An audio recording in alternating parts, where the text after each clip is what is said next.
تو بادشاہ جب اس کی خدمت کو دیکھا تو بڑا خوش ہوا. جو باقی لونڈیاں تھیں وہ حسد کرنے لگیں.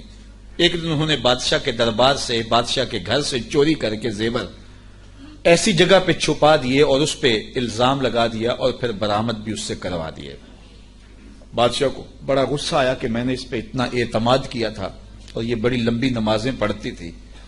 بادشاہ نے حکم دیا کہ اس کو چوبارے پہ لے جاؤ اور وہاں سے دھکا دے دو. بادشاہ کے محل کی چھت پہ لے جایا گیا. اس نے لاکھ کہا کہ میرا جرم نہیں ہے، لیکن بادشاہ ہوتے ہیں.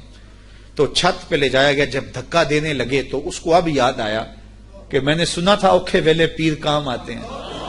تو اس نے بخارے کی طرف منہ کر کے کہا شیعہ للہ چو گدائے مستمند المدد خواہم ز شاہ نقش بند. سنا ہے اوکھے ویلے پیر کام آتے ہیں، اس سے اوکھا ویلا میرے پہ تو نہیں آ سکتا. یہ اس نے کہا تو پیچھے جلاد نے دھکا دے دیا. جب نیچے آئی تو حضرت شاہ نقش بند بخاری کا دامن پھیلا ہوا تھا. آپ نے آرام سے پکڑ کے نیچے رکھ دیا. تو اس نے حیرت سے پوچھا حضرت آپ کب آئے ہیں؟ تو شاہ نقش بند بخاری فرمانے لگے تو از چبارہ آمدی من از بخارا آمدم. تو چبارے سے چل پڑی تھی، میں بخارے سے چل پڑا. تو کہا حضرت آنکھ جھپکنے سے قبل. آج تم لوگ بھیک مانگتے پھر رہے ہو مجھ سے. دیکھیں وہ بریلوی علماء جنہوں نے گستاخی کے نیزے کی نوک پہ رکھا ہوا تھا ہر فرقے کو، آج مجھ سے بھیک مانگ رہے ہیں کہ انجینئر صاحب ہمیں ختم نبوت کا منکر کہتے ہیں، انجینئر صاحب کہتے ہیں ہمارا کلمہ الگ ہے، انجینئر صاحب ہمارے بزرگوں کو گستاخ رسول کہتے ہیں. کتنے ڈیفینسو بورڈ میں چلے گئے ہیں جن کو آپ قرآن بخاری مسلم سے حوالہ دیں تو وہ سنتے ہی کہتے تھے نجدی، وہابی، انگریزوں کے ایجنٹ، گستاخ رسول. یہ ساری ادبی گالیاں انہوں نے رکھی ہوئی تھیں. آج وہ بھول گئے سب کچھ کہ ان کے اصول اور مبادی کے اوپر ان کو گرانا ہے، پہلوان کو اس کے زور کے اوپر گرانا ہے. انہوں نے ہر بات کے اوپر گستاخی کی رٹ لگائی ہے. تو پھر میں انہیں بتاؤں کہ گستاخیاں تو تمہارے بزرگ کر کے گئے ہیں. تم لوگ کس منہ سے آ کے آج ہمیں یہ سمجھاؤ گے کہ دین کیا ہے؟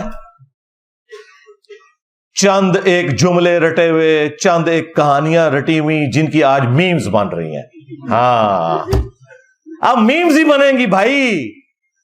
پہلے جب تمہارا مولوی کہتا تھا نا کہ شاہ بہاو الحق بیڑا تک، ہاں، اور بہاو الحق نقش بند وہ بخارے سے چلے، ہاں جی، اور مریدنی چبارے سے چلی اور آ کے کیچ کر لیا.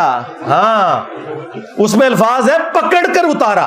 ہاں حضرت شاہ نقش بند بخاری علیہ رحمہ نقش بندیوں کے امام ہیں.